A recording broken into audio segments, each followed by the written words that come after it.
Reflexões sobre reforma tributária. Esse aqui é um vídeo daqueles que não é nem um pouco animador, tá?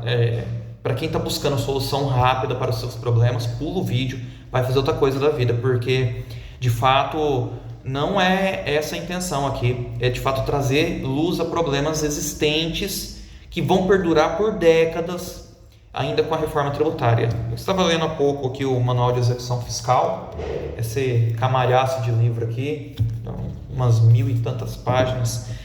E a execução fiscal é o fim de tudo, né? Você tem a hipótese de incidência, que é o começo de tudo. O legislador cria a hipótese do tributo. Alguém pratica o fato gerador, né? Passa para a obrigação tributária, isso forma o crédito tributário. Esse crédito é cobrado administrativamente, se ele não é adimplido, ele é cobrado judicialmente aqui ao final de tudo. No meio disso tudo tem muita guerra, muito choro e muita discordância dos dois lados do balcão. Apesar do princípio da cooperação, onde em tese a entidade tributante e o contribuinte andam de lado a lado, sabemos que na prática cada um está do lado do balcão. Isso é a nossa realidade atualmente.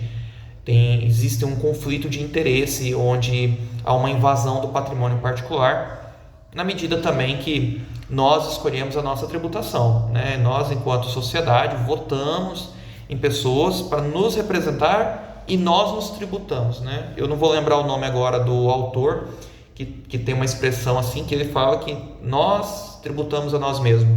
Seria algo mais ou menos nesse sentido.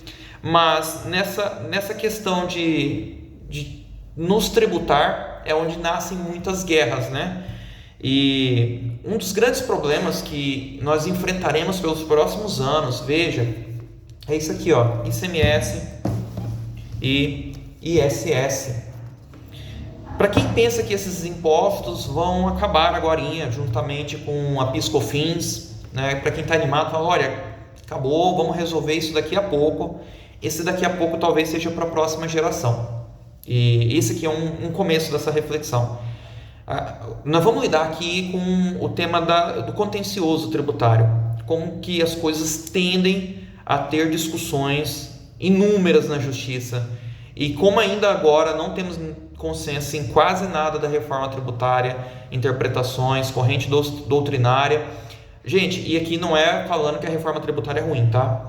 É o que poderíamos ter no momento, com aqueles que nós elegemos, enfim, com tudo aquilo é o suco de Brasil, e aquilo é o nosso reflexo que está lá dentro, Senado, Câmara, gostemos ou não, eles são os nossos representantes, eles representam os nossos interesses, tá? E não é um pessimismo com a reforma tributária também. Eu acredito que em vários aspectos ela acerta, e em outros aspectos ela vai trazer algum nível de insegurança jurídica também, mas não dá para ter o ideal. A gente tem aquilo que é possível ter, e no Brasil hoje o que é possível ter foi o IVA dual, para tentar corrigir o sistema atual, que ele é extremamente confuso, e as pessoas lá fora, quando olham para o nosso país, simplesmente não conseguem entender, mas quando pergunta aqui para nós se nós entendemos o nosso sistema tributário, também não entendemos. É extremamente complexo, e falar que dá para entender o nosso sistema tributário, pelo menos na prática, ele não reflete bem aquilo que está escrito, e a jurisprudência nem sempre caminha de acordo. Mas falando aqui do ICMS e do ISS, há quem crê que ele termine agora em 2033, porque a transição começa agora em 2026 e 2033 seria ali o final. Vamos fazer um cálculo aqui rápido para saber se 2033 é o final ou não. A transição começa agora, a gente tem uma coexistência desses dois sistemas, timidamente começa a entrar, vai entrar a IBS, vai entrar a CBS, chega lá em 2033, quando o sistema atual, que hoje está no ápice, ele declina, e para finalmente a gente terminar de vez com ICMS, ISS, e nem sentir saudade de PIS/COFINS. Eu imagino que ninguém em sã consciência vai sentir saudade da PIS/COFINS. Agora, pensar que quando termina, a gente tem 5 anos de decadência para lançar os tributos que aconteceram, os fatos geradores que ocorreram ali nesse período. 2033 A gente tem aí 5 anos adiante para lançar o passado. Então, o fato gerador ele pode ser lançado até 2038. Isso é decadência. A administração olhando aquele contribuinte e falar assim, olha, esse camarada praticou o fato gerador do ICMS, do ISS, da PIS/COFINS. Eu vou lançar de ofício porque ele não lançou, eu irei lançar e cobrar o crédito. Faz o lançamento. Se a gente considerar aqui que inicia-se ali a fase litigiosa a partir do momento que o contribuinte diz não à administração e fala, eu não cometi o fato gerador, eu não sou o responsável tributário, eu não tenho relação jurídico-tributária contigo nesse aspecto e qualquer outra tese que seja, para não ter que pagar aquela exação tributária. Bom, se isso acontece, a gente tem processos administrativos, procedimentos ou processo, enfim, não vou entrar aqui nos pormenores de qual seria a palavra mais adequada, se processo ou procedimento, eu tratarei como processo aqui. Esse processo administrativo, a gente tem relatos, né, deles tramitando em algumas instâncias, o TIT, por exemplo, de São Paulo, enfim, processos de 86, 87, ainda tramitando aqui em 2020, pendente de julgamento nas instâncias superiores administrativas. Nós estamos falando assim de 40 anos se arrastando em esfera administrativa, pendente de julgamento. Então, o ICMS e o ISS estão para além de 2038. Se a gente contasse que em 2038 a gente já teria o tributo lançado, teríamos mais 5 anos para cobrar, já teríamos chegado em 2043 somente com esses 2 prazos. Porém, se existir algum nível de discussão nesse meio do caminho, e ela perdurar por 10, 15, 20, 30 anos, faça as contas. Nós estamos falando de chegar em 2070. E se a decisão administrativa for contrária ao sujeito passivo, nós podemos falar agora de uma questão judicial que em 2070 pode ser arrastado a 2100, por que não? Subindo de instância em instância, desde a instância ordinária, Tribunal de Alçada, STJ, STF, por que não? Então, vejam, esse nominho aqui, ICMS, ISS, não vão entrar para os livros de história e nem vão ser ensinados dentro das academias daqui 10, 15 anos como algo do passado. Isso aqui ainda vai estar bastante presente nas nossas vidas. ICMS e ISS, o empresário tem que estar atento. Vai estar presente. Nós estamos falando que o empresário atual pode morrer, o filho dele assumir a empresa e vai estar discutindo em 2100. Sei lá o nome do menino, vai estar discutindo em 2100. Poderia sim. Isso aqui eu estou falando do contencioso relativo aos tributos que serão aniquilados, né? PIS/COFINS, ICMS, ISS. Agora teremos o IVA dual. Para além disso, nós temos o fato de que a reforma tributária ela foi idealizada sobre um prisma de uma questão de negatividade tributária, negatividade no sentido de uma carga tributária negativa, no sentido de que o imposto ele não iria se preocupar com seletividade. Eu não iria olhar, por exemplo, para o item considerado cesta básica, o arroz, e diria, arroz, você é a alíquota 0. Não, eu diria para o arroz, assim como o combustível é 20%, você também é 20%, a sandália é 20%, eu olharia para todos esses itens e diria, sobre esses itens, sobre a comercialização deles, sobre a prestação de serviço, sobre tudo isso aqui, em tese, 20%, poderia ser 50%, poderia ser 1%, eu estou usando 20% aqui, um número aqui para podermos trabalhar o raciocínio. Em tese, essa era a idealização da reforma que vinha sendo discutida há décadas. Mas o que nós temos é o subproduto daquilo que chegou no ideal, e dizer que o que temos hoje também não seria o ideal seria maldade da minha parte, porque nós decidimos o que seria melhor para nós através do Congresso. Nós votamos aquelas pessoas, elegemos, e aquelas decisões são as nossas decisões. Aquilo que produziram são reflexo daquilo que nós buscamos. E é certo que Talvez nós, meros mortais, não tenhamos a mesma representatividade dos setores fortes da economia, agro, indústria, é sempre aquela coxa, aquele cobertor pequeno e cada um puxa para o seu lado porque, né, farinha pouca, meu pirão primeiro, o meu pires aqui tem que pingar primeiro. E, gente, é assim que funciona, tá? Se você não se sente representado, é porque você não é forte o suficiente para conseguir colocar pessoas lá dentro do seu interesse. Os grupos de interesses principais aqui do país têm pessoas representando eles lá muito bem. Então, o que temos é isso. E não é sendo pessimista com a nossa reforma. O nosso sistema atual é um caos. Não deveria ser, mas é. Ele é um caos, ele é incompreensivo para a grande maioria das pessoas e para os empresários, gera um sem número de litígios e ele não é dos mais eficientes a nível global. Eu não vou dizer que o que está vindo aí vai ser melhor, a gente vai experimentar para saber se é melhor. Claro, tem um embasamento por trás disso para dizer que o novo sistema vai ser melhor? Com certeza.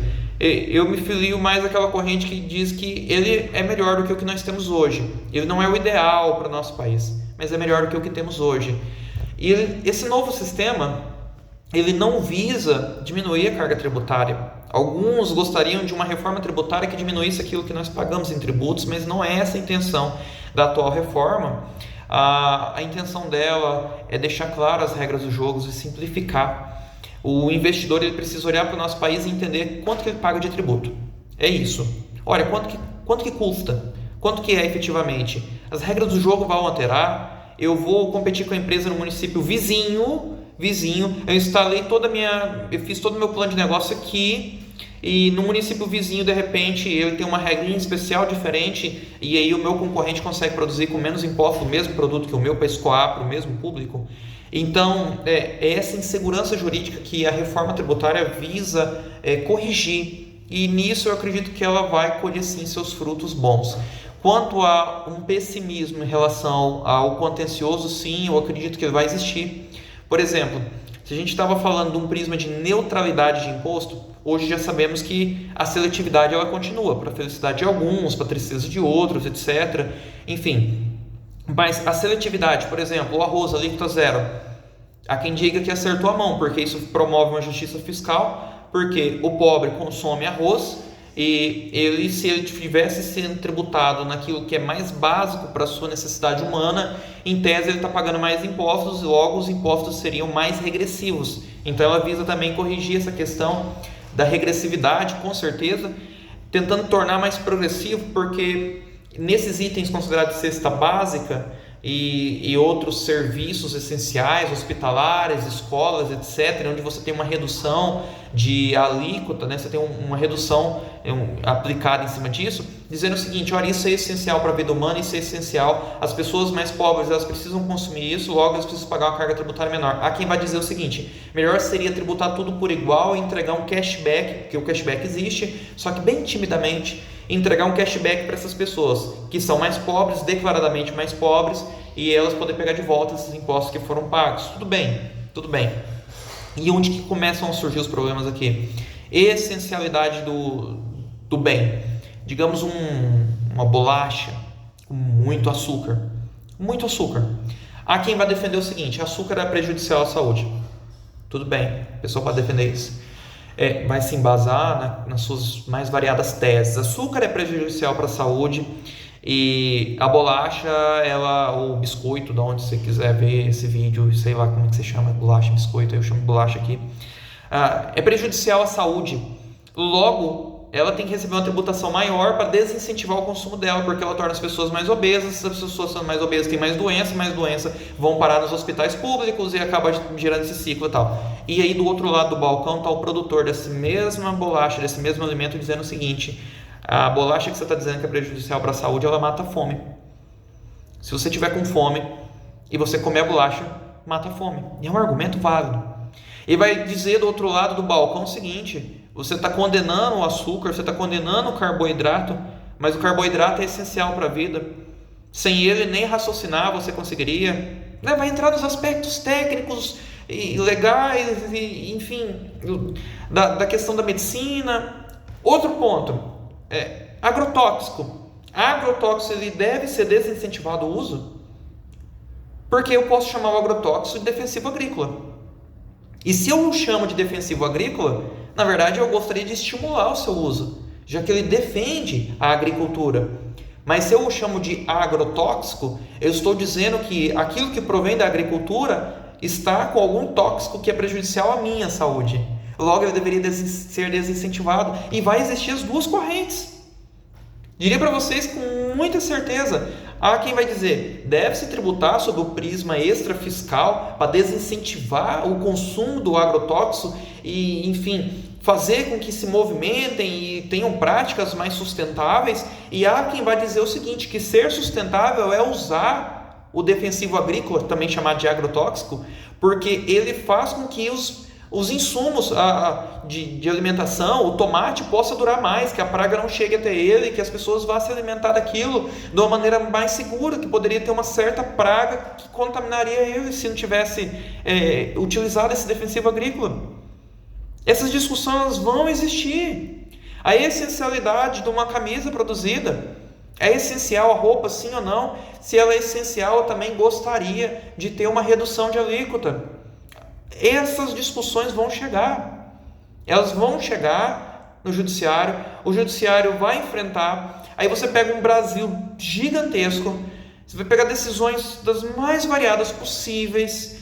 Essas decisões vão subindo para tribunais. Os tribunais vão decidindo de maneiras diversas. Essas questões serão afetadas pelo STJ, pelo STF. E a gente vai ter um contencioso aí para frente. Então, é necessário não ter muito entusiasmo com a reforma. É necessário entender, aqueles que defendem a reforma com unhas e dentes, que não podemos ser tão entusiastas. Ainda coexistirão também problemas. Assim como dois sistemas irão existir. Essas crianças aqui, ó, ICMS e ISS, não tão crianças assim, são mais velhos que eu, vão coexistir com o IBS. Também vão existir esses problemas. Ao passo que uma reforma que vem trazer a solução, vão estourar novos problemas. Então, os entusiastas não deveriam estar tão assim entusiasmados. Porém, os pessimistas não deveriam ser tão pessimistas. Porque qual que seria a solução ao invés dessa nossa reforma, o sistema atual? E eu pergunto, você está satisfeito com o sistema atual? Você está satisfeito em uma carga efetiva, né, sobre o bem que você está consumindo ali de 25%, 27%? Você acha que esse sistema atual promove justiça fiscal? Você que ganha 3 mil, 4 mil, 7 mil, você acha que quando você está comprando alguma coisa, você está contente com os impostos que estão sendo cobrados ali, que você acredita que existe clareza? Ou melhor, você que está empreendendo, você acredita em clareza? Você acha que você está sendo, o governo está sendo justo contigo com as alíquotas atuais? Por que um setor vizinho de algo tão essencial quanto o seu ou menos, por que naquele outro setor da economia paga-se menos tributos?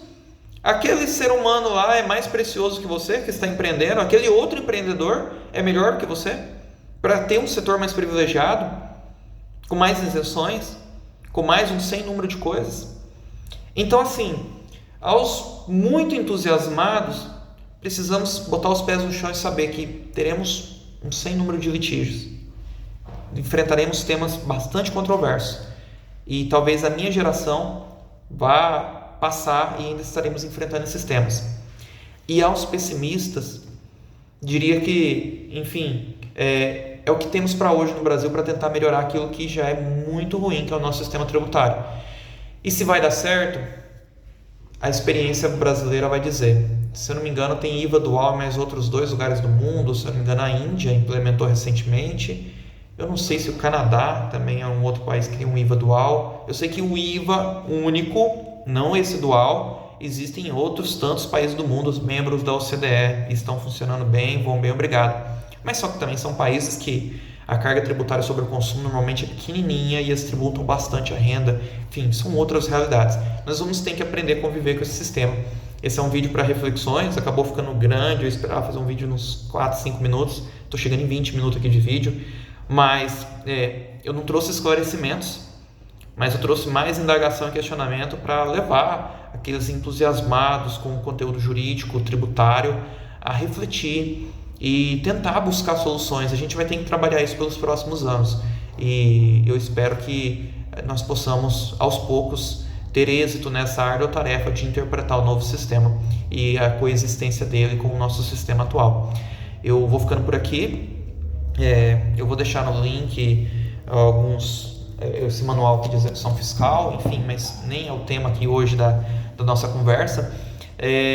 Eu espero que, se você gostou desse nosso conteúdo, possa se inscrever no canal, deixar o gostei, o like, se estiver acompanhando pela rede social, nos seguir e contribuir também com mais questionamento, com correções daquilo que foi dito aqui. Enfim, eu acredito que nós vamos conseguir construir um pensamento se nós formos fazer dessa forma. Eu vou ficando por aqui, até um próximo vídeo, se Deus quiser, e um grande abraço.